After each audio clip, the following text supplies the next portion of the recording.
You have discovered the sixth sermon of Vivec, which was hidden in the words that came next to the hortator. There is an aeon within itself that when unraveled becomes the first sentence of the world. Mephala and Azura are the twin gates of tradition, and Boethia is the secret flame. The sun shall be eaten by lions, which cannot be found yet in Veloth. 6 are the vests and garments worn by the superstitions of men. Proceed only with the simplest terms, for all others are enemies and will confuse you. 6 are the formulas to heaven by violence, one that you have learned by studying these words. The Father is a machine and the mouth of a machine. His only mystery is an invitation to elaborate further. The Mother is active and clawed like Nixhound, yet she is the holiest of those that reclaim their days. The Son is myself, Vec, and I am unto 3, 6, 9 and the rest that come after, glorious and sympathetic without borders, utmost in the perfections of this world and others, sword and symbol, pale like gold. There is a fourth kind of philosophy that uses nothing but disbelief. For by the sword, I mean the sensible, for by the word, I mean the dead. I am Vec, your protector, and the protector of Red Mountain, until the end of days, which are numbered 3,333. Below me is the savage, which we needed to remove ourselves from the Altmer. Above me is a challenge, which bathes itself in fire and the essence of God. Through me you are desired, unlike the prophets that have borne your name before. 6 are the walking ways, from enigma to enemy to teacher. Boethia and Azura are the principles of universal plot, which is begetting, which is creation, and Mephala makes of it an art form. For by the sword, I mean the first night. For by the word, I mean the dead. There will be a splendor in your name when it is said to be true. 6 are the guardians of Veloth, 3 before and they are born again, and they will test you until you have the proper tendencies of a hero. There is a world that is sleeping, and you must guard against it. For by the sword, I mean the dual nature. For by the word, I mean animal life. For by the word, I mean preceded by a wolf. For by the sword, I mean preceded by a sigh. The ending of the words is Am Sivi. The opening line tells us that this sermon is detailing the wisdom Vivec passed to Nerevar when the two journeyed in the merchant's caravan to the city of Almalexia.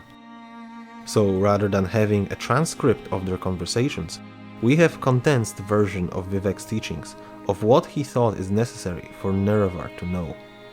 There is an aeon within itself that when unraveled becomes the first sentence of the world. This sentence refers to Kalpas, the aeon within itself, the cyclical nature of the Mundus.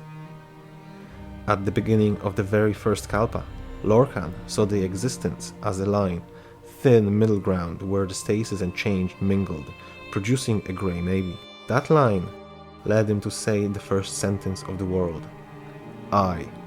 This sudden revelation of self, individuality, awareness and free will caused him to create the mortal realm, and this one word is the most important one in all history. Mephala and Azura are the deities who taught Veloth the Chimer way of life.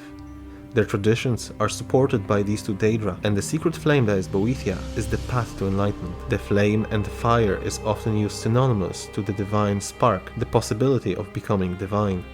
Boethia holds that secret. As per her teachings, one can leave a mark on the world by their determination and willpower to overcome obstacles. The lions that devour the sun. This is a prophetic way of foreseeing a dark days ahead. However, it also reminds me of the tale of Drosera, a Khajiit on which Wolfheart rode into battle on the slopes of Red Mountain, an event which started the golden age of Morrowind, the rise and reign of Tribunal and their unavoidable downfall. The 6 garments worn by the superstitions of men refer to the 6 walking ways, methods of achieving enlightenment. For those that know them, the lore masters and arcanists, they are their belief that they are the way, what one must do to become God, not think and pray, hence the superstitions. Then Vivec calls for simplicity to avoid complex terms and elaborate metaphors, ironically. There are 6 paths to power, but the metaphysical power, the godhood. Let's not divulge too deep into this, but just briefly. They are the Numidium, the Endeavor, the Prolix Tower, Chim, the Enantiomorph, the Scarab. However, there is also mantling, but this is a different matter.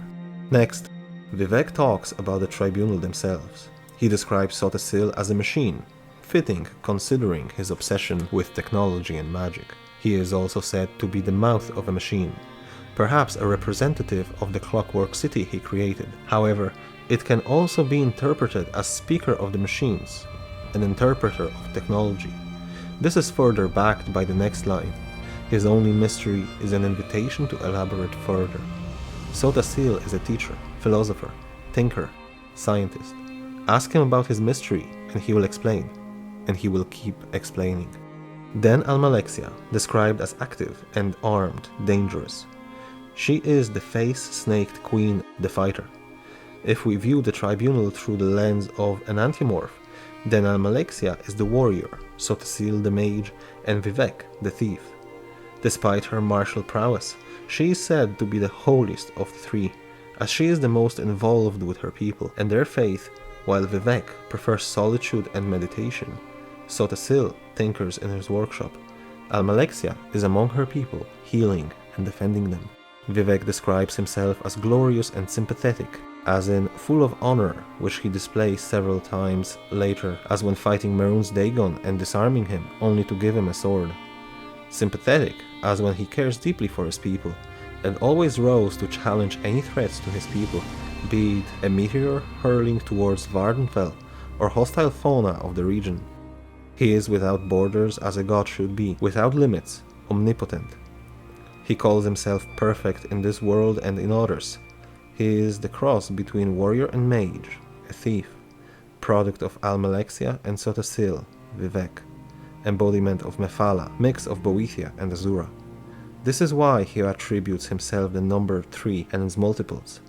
At this time, he is a chimera that is not too different from Altmer in appearance, pale golden in color.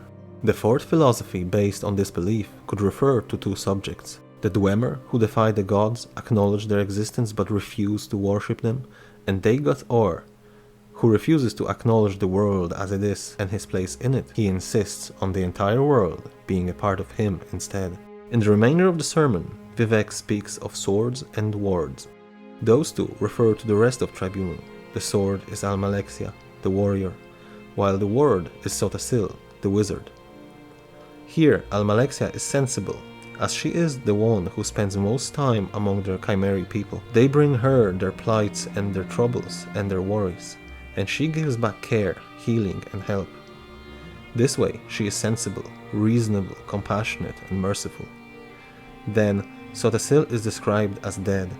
This could mean his removal from Nirn and into the clockwork city he created, and his obsession with science and magica meant he was mostly absent from his people, choosing the recluse of his workshop. Then Vivec calls himself the protector of Resdayn until the end of days, which are numbered 3333. This is symbolic description of events rather than actual number. I think that what Vivec means is that 4 events will happen, each including 3 beings, the Enantiomorph. The first might be the creation itself, which involved Auriel, Lorcan and Magnus. The second would be himself, Nerevarine and Degathur.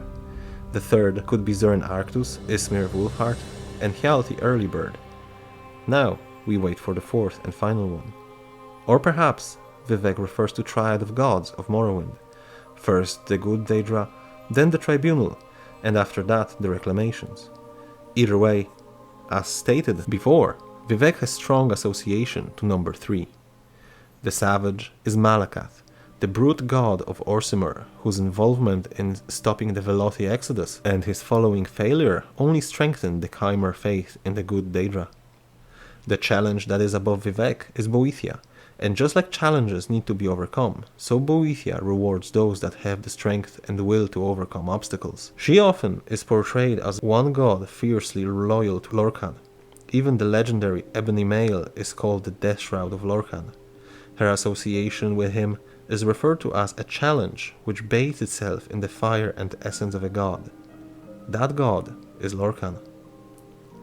The next line is seemingly directed to Nerevarine, unless the Chimer had a prophecy of a Hortator uniting all houses and clans, and that Hortator was Nerevar Indoril. Surely, other Chimeri leaders could have attempted to bear the title of a Hortator. However, the most likely explanation is that this message is directed to an actual reincarnation of Nerevar, as there were others who have undertaken the trials to prove themselves worthy of fulfilling the prophecy, the so-called false prophets or failed incarnates. An example of one is Konun Chodala, who in Second Era came into possession of Sonora, the blessed staff of Sotasil, and tried to unite the Ashlander tribes. Through me you are desired. Here Vivec speaks for the whole tribunal, because through their betrayal of Nerevar, the Nerevarine prophecy was made by Azura. It is their actions that led to the reincarnation. Here they are mentioned again, the 6 walking ways. At first they are a mystery, as most people are oblivious to them. Once they become known to one, they are the enemy, to be fought and struggled against, and eventually they become the teacher, as the path leads to wisdom and understanding. The universal plot, the begetting, is of course referring to the Et'ada being forced to procreate to maintain their existence, leading to creation of men and Mer. But more subtly, here it also refers to the creation of Vivec himself, as Boethia and Azura correspond to Almalexia and Sotasil, who in a way are Vivec's parents. If you believe the sermons, of course. Now Mephala makes creation seem like an art form. Vivec has referred to himself as glorious, sympathetic, utmost in the perfections. He, representing Mephala, is that art, the perfect creation. Again, there are references to swords and words. This time, however, the meaning is slightly different, as collectively the tribunal are one deity, the 3 in 1. The divide between them get more blurry. First Night could refer to Azura, whose spheres are that of dusk and dawn, and the dead could refer to Boethia's merciless tendencies. But let's look at it from a different perspective. The sword, which represents Almalexia and First Night, could refer to her being Nerevar's wife, the first night of a newly wed couple. The ward, who is Sotasil, is once more referred to as dead, as he is the first of the tribunal to perish. Similarly, Azura is rather retracted from the world unless her faithful are involved, unlike Mephala or Boethia, who will act through agents, true, but they care little for the followers, only for the fulfillment of their plans. They thrive on chaos. The next line speaks of splendor when the true Nerevarine is revealed. Just like the protonymics and neonymics of the Daedra, the true name reflects the nature and identity of a person. Only true reincarnation of Nerevar could bear that name, and once he is proven and tested, he will be met with glory and grace from the people of Morrowind. 6 are the guardians of Veloth, 3 before and they are born again. Many assume the guardians to be the good Daedra, later usurped by the tribunal. However, more fitting theory is that the guardians are Ayem, Seth, and Vec, who are quite literally reborn as the living gods of the Chimer. Out of the good Daedra, only Azura tested the Nerevarine, while the tribunal tested both Nerevar in their betrayal and Nerevarine through the trials. It was after all Vivec who sent Nerevarine to defeat Dagoth-Ur. Sotasil created the Fabricants, which the hero had to fight, and Almalexia actively sought to kill him. The world that is sleeping is the power of Dagoth-Ur, the Corpus and his sleepers and ash creatures. Now, once more, Vivec speaks of swords and wards. The dual nature of the sword is the Almalexia's loving and merciless nature. She is the mother to her people and cruel warrior to any who threaten them. Also, she is Nerevar's wife, and she betrays him, the treachery which probably hurt most of the 3. The ward and animal life, that is Sotasil and his Fabricants, the artificially created animals that inhabit his clockwork city. Then Sotasil is preceded by a wolf. This references Almalexia killing him once the heart of Lorkhan was released from Mundus. Lastly, the sword, Almalexia, is preceded by sigh. This is a sigh of relief. As the prophecy is fulfilled, the spirit of Nerevar returned to mortal realm, reclaiming his position as a Hortator among the great houses and Ashlander clans alike, defeated Dagoth-Ur, while retrieving the tools of Kagrenac, set the heart of Lorcan free and punished his old friends for their betrayal.